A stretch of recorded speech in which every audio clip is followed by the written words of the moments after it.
Welcome back to the Friday 5 for December 15th, 2023. My name is Andrew Ayers. I'm a business law and estate planning attorney with offices in Edina, Minnesota and New York City. Today we're going to look at 5 quick questions, FAQ style, in about 5 minutes, things that came up in consultations and meetings this week that maybe you've wondered about as well. Question number 1 this week: when does a proposed order become effective? This was an interesting call with a client who has a proposed order that's been sitting in front of the court. And it's actually been sitting there for almost 6 months. And the order says certain things, it makes findings, and it says what's going to happen next. However, it hasn't yet been signed by the judge. So it's still just a proposed order. Now, the question my client had is, do we need to do everything that's in the order so the judge can sign the order?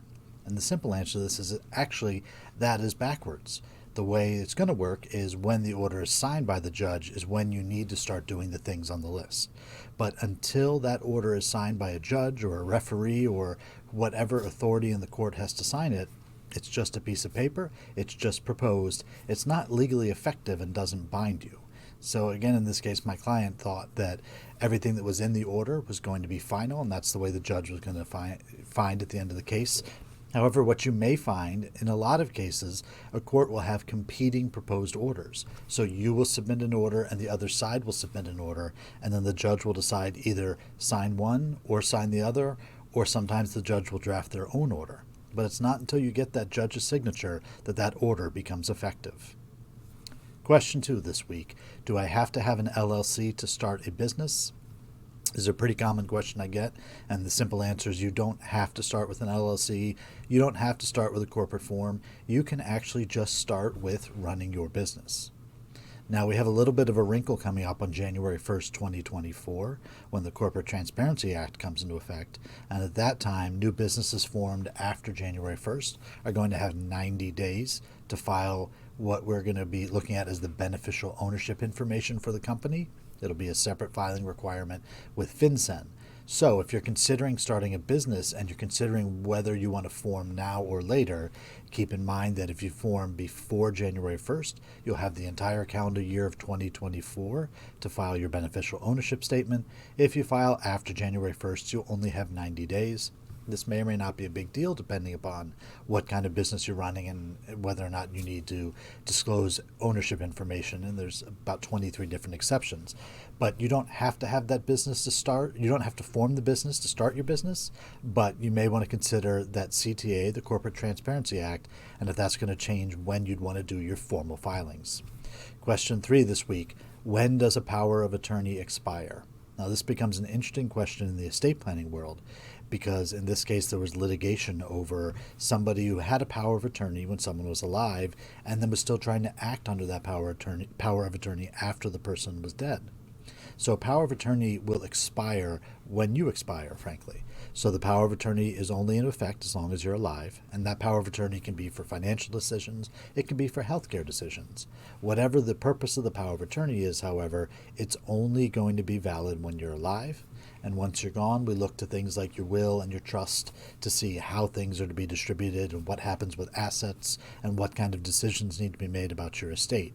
But that power of attorney does expire when you do. And so in that case, the interesting question was, what do we do with somebody who is still trying to use a power of attorney for somebody who is already deceased? Question 4 this week: do I need a copy of my old will in order to make a new one? The prospective client had called me. They had created a will about 20 years ago in a different state and had actually paid to file that will with the local county where they used to live. And the concern was, do we have to go through the whole process of digging up that old will, go to the old courthouse, get it back from their records or wherever they keep it, and then refile it with the new state, or what do we need to do? And the simple answer is we don't need to get it right this minute because we're going to do a whole new estate plan. So the will is 20 years old. The kids are grown up. We have grandkids are going to be born soon. So we don't really need that old will. The newer will be drafted and will be the effective will in case something happens to you. And at some point, you may want to reach out to that old court and just have them either destroy the will or do whatever they need to do on their end to make sure that it's destroyed and not used as a will for your estate. But as long as you're drafting that new will with an attorney, it's not a prerequisite. You don't have to have that original will to show your new attorney as you create a new estate plan. Question 5 this week. We're expecting another child. Should we wait to prepare our will until after the child is born? It's a very common question. If you know you're going to be having a child soon, whether you're adopting, whether the child will be born, you don't need to wait until after the child is born to update your will. You can actually do your will now. You can do your full estate plan now, and then after the child is born, you can do a codicil if it's a will. You can do a trust amendment if you're doing a trust as well, and simply add that child to whatever your estate plan documents are. It's also important to consider if you are the person who's going to be giving birth.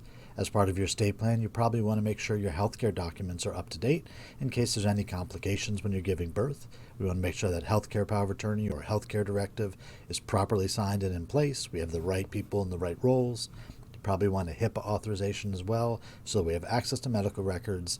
And just in case, you may want to consider a living will in case things get really bad and you had to be put in a coma or vegetative state, and you want to make sure that your desires and wishes are properly spelled out. Obviously, somebody who's about to give birth doesn't want to think about all these things necessarily. We want to think about the great things that are coming with that child being born. However, it is important to plan ahead, and so it's not really a good idea to wait until after the child is born to do your estate plan, especially if they're one giving birth, because it's a simple amendment, it's a simple change after the child's been born. So there you have it. It's December 15th. Those are our 5 questions for the week. If you like this video, you can hit the thumbs up or the like button below. You can subscribe on YouTube for future episodes. There's also a link below for submitting questions for future episodes. You can always go to my website, andrewmayers.com, for more information or to set up a legal strategy session. The holidays are around the corner, so wherever you are, I hope you have a wonderful weekend.